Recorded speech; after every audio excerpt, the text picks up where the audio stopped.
everyone and welcome to day 24 of this advance series, which is also the last day. And I want to say thank you for a really fun event and for all your support. This was so much fun. Today I will be making a card that does not look like I had expected, and I changed some things during the process, but I still wanted to show you the video because I wanted to show you the techniques that I used. And I created a mask in a circle shape with my Martha Stewart simple circle cutter, and I adhered that to the front of my card. It's just some printed paper. And then I took out my Heidi Swapp chevron stencil because I wanted to have a round shape with chevrons.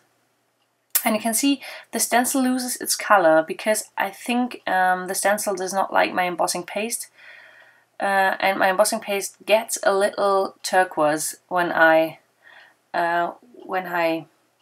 get into contact. And then I use the stuff that is new to me. It's the Stamp and Bond, which is from Stampendous, which is in fact a powder, an embossing powder that turns into an adhesive when it's melted. So you can stick your glitter or your fuzzy flock or anything into that adhesive and get a nice shape with that. So now we have the chevron shape, and I just put the excess back into the jar. And then I heated that with my heat gun, and you want to be very careful because if you heat it too long, it loses its stickiness, so you have to start from new. But this worked quite fine, and I took some blue fuzzy flock and just rubbed it into that adhesive, and you can see the chevron shows up really well.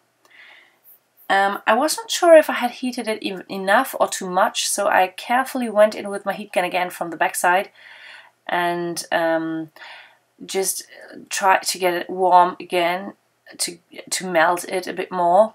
And then I used my fuzzy flock again and pressed some more into that chevron pattern, and that worked. So I guess I didn't heat it enough in the first try, but I wanted to be careful not to destroy the stickiness. And then I drew some stitching lines with a black marker around that circle. In the end I took my mask negative or positive for the shape, and then I used two Hero Arts ornament stamps from the Decorate Your Holiday stamp set because they have some solids and really cool patterns on the ornaments. And you can see I tried that out with some glitter on some wet cardstock, and this time I tried that on some pattern paper. And again I used the Stamp and Bond stuff. So the first time I used some stenciling, this time I'm using some stamping indeed, and heating that carefully. And then I added some glitter, which is a dark silver or some dark gray, and I keep that in my embossing powder jar because it came in a little bag and I always lose it in that bag. So with the jar I can put the excess back. And it sticks really well, this Stamp and Bond stuff, so you don't have to be careful. I just took a brush and rubbed the excess off, and I didn't do it very gently. So I really pressed the brush hard onto that glitter to get all the excess off, and that turned out quite fine. Then I decided I didn't like the blue chevron with the dark grey glitter, so I tried to I tried to manage to have some more pattern with some pattern paper, and I cut out a circle window for the chevron that I created with the fuzzy flock. And then I had a look how this worked together, and I was totally not happy with that, so I decided to have another card base. I used the khaki cardstock from Simon Says Stamp, which is a nice craft color with some yellowish or greenish addition, so it's not the same color like the bezel cardstock. And I rounded the corners also from the patterned paper that I had also created, and I adhered that to the front of the card. Again I drew some stitching lines in black on the inside of that circle, and then some white stitching lines on the outside of that circle. And then I tried to have a look how that worked, and that worked quite better.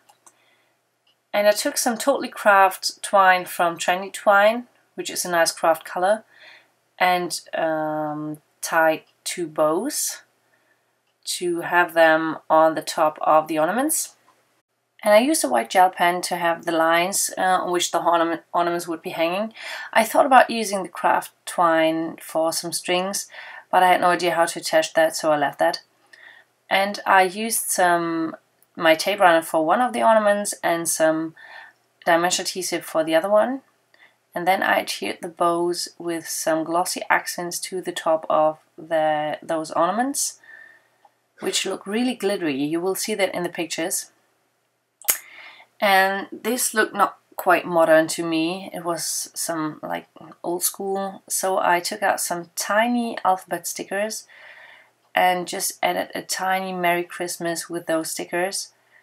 I like them a lot, and there are different fonts in that package. And I went for a font that looks like an American typewriter. So this looked quite better, but not finished, so I thought, what could I do?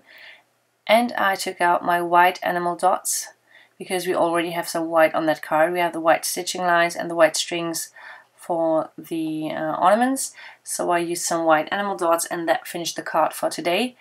Although the card is not perfect to me, I hope you got inspired by the techniques, and perhaps you want to try out the Stampin' Bond stuff, which is really a cool supply to have. And I want to thank you so much for joining me during this event, for leaving comments, for giving me tips and hints. Thank you so much, and I hope to have another event like that next year. But if you like my videos, make sure to subscribe to my YouTube channel to stay in touch. Thanks so much for watching, and I'll catch you in the next video. Bye bye, and Merry Merry Christmas!